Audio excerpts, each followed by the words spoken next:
Hi, I'm Mr. Rose, and today we're going to talk about dipoles and an electric field. So you might be saying to yourself, what did I just see? Well, what you saw was a static electric charge on a balloon, and we know electric charges carry electric fields. Water is a polar molecule, meaning water is a dipole. Even though water is electrically neutral, it has a side that is slightly more positive and a side that is slightly more negative. Here I have a little picture of water. It looks a little bit like Mickey Mouse. It is an electric dipole, meaning it is at least two charges, but two charges separated by a distance d, so they're separated by some distance d, and those charges have to be equal and opposite charge. So excluding water, because that obviously gets to be a little bit more complicated, simplifying to something, a simpler example rather. I have a negative charge and a positive charge, negative q, positive q, separated by some distance d. That has a dipole moment, and that dipole is the charge q multiplied by the separation distance d. And when I bring that dipole in the presence of an electric field, you see an effect. That effect is you see it start to turn, start to twist, which is what happened with the water being attracted towards that electric field. So why is this taking place?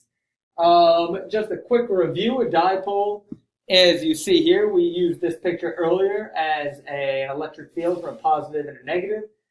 This is exactly like a dipole, the same electric field in a dipole. And if I take that dipole, a charge positive q and a charge negative q, separated by some distance d. Separated, I want a different color. I'm back. Separated by some distance d. And this separation distance is going to be constant. It's fixed. Almost like these two charges are attached to each other by a rigid system. Well, if I take this charge and put it in an electric field, I know that this charge is going to have some force on it due to the electric field. I'm going to call it F.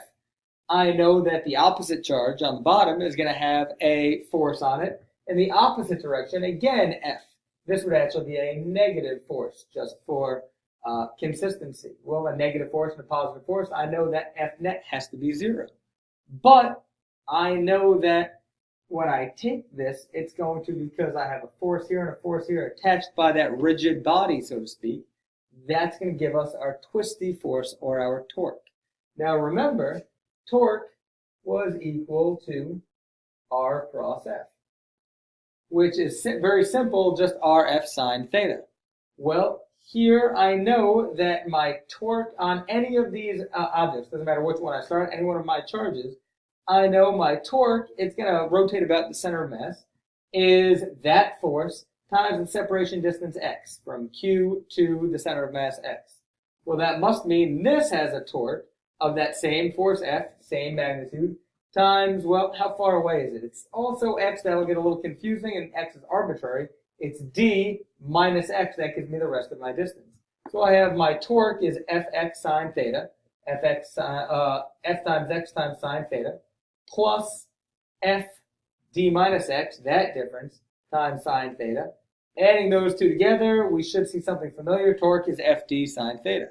Well, now I know a couple of new things. I know what my electric force is, and this d I'm going to be able to use a little bit differently. Let's come over here. Recall that the electric force is just the charge times the electric field. Well, I have a force, I have an electric field, and my dipole moment is q times d, the charge times the distance. Rearrange q times d, I get d is just the dipole moment p divided by q, and I'm going to sub those into my torque equation. So subbing that in, I get my charge times the electric field times my dipole moment divided by charge times sine theta. My charges cancel. I'm just left with E times P times sine theta, or the torque for an electric dipole in the presence of an electric field is E cross P, where P is that dipole moment. Now, we know from mechanics and just general definitions that anytime something is moving due to a field, like a gravitational field lifting something up into the air, that requires work. So how much work is done by this electric field in order to get my dipole to rotate? Well, if we recall, work is simply just, with respect to torque rather, work is my torque d theta starting from theta 1, initial rotation, and ending with theta 2, its final position. So if I get this dipole and I get it parallel, well, I know it's not going to torque anymore. There's no more forces acting on it.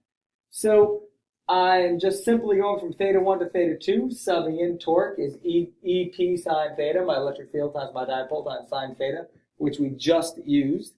I pull out my constants, and notice this negative that I have here. I pulled out the E, I pulled out the P, and I have a negative. And I have that negative because, remember, clocks run negative, and I'm moving in that negative direction. So now I have negative E, my electric field, has a dipole moment from theta 1 to theta 2 of sine theta. Take the antiderivative of that. The work done is just the field times the dipole moment times cosine theta 2, my final position, minus cosine theta 1, my initial position. Well, what does that tell me exactly, other than a lot of alphabet? What that tells us is this. Remember the work-energy theorem, meaning if I have energy, it's because I did work to it. So my change in potential energy is equal to my negative work.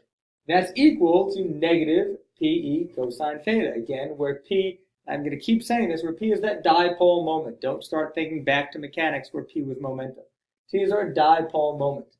So what does that tell us? That tells me when the dipole is perpendicular to the electric field. When the dipole is perpendicular to the electric field, its potential energy is zero. And that's a little bit counterintuitive. Its potential energy is zero because the electric field is going to do work to twist it. It's going to do work to get it to be into that parallel location. Once it's in that parallel location, my potential energy is at a maximum because my electric field is now parallel to my dipole. You can think of it almost as a spring. If I took this dipole and I sprung it back up and let it go, you would watch it isolate back and forth. So it has that potential energy. Remember, work and potential energy are opposites of itself. That's all I have for you today. Please comment, like. I can do all of this. I can't say like, comment, subscribe. I did it. Thank you very much. I will see you guys next time.